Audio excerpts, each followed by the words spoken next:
بسم اللہ الرحمن الرحیم۔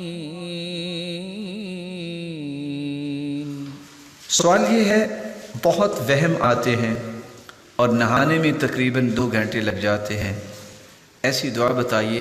سب سے پہلی تو میں آپ سے بھی کہوں گا اور میں بھی دل کی اتھا گہرائیوں سے دعا کروں گا، اللہ عز و جلال کوئی بھی ایسا نفسیاتی یا روحانی مریض ہے اس کو شفا دے دے، اور اللہ کی رزق مشکل نہیں ہے کہ کس کی آمین پہ، کس کی دعا پہ رب تعالیٰ یہ رحمت فرما دے، اور ہمیں دعائیں کرنی چاہیے مسلمانوں کے لیے۔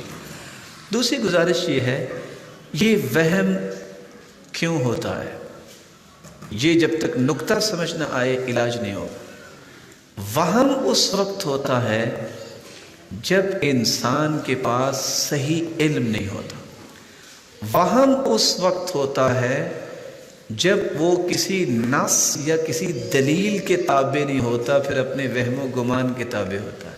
جب اس کے پاس نص موجود ہے کہ قرآن نے یہ کہا اور حدیث نے یہ کہا، وہ اپنے گمان کی طرف نہیں جائے گا۔ مثال کے طور پہ حدیث کہتی ہے کہ آپ غسل کرتے ہیں، آپ نے 1 مرتبہ 2 مرتبہ 3 مرتبہ پانی بہا لیا، حدیث نے کہہ دیا ہے کہ یہ پاک ہے۔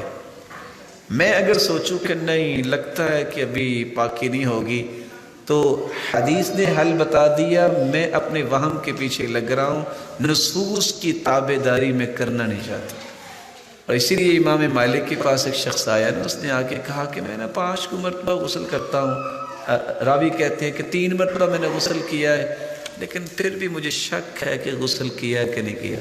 تو انہوں نے پتہ کیا جواب دیا تھا، جو میں دینا نہیں چاہتا، سب سمجھانے کے لیے بتا رہا ہوں۔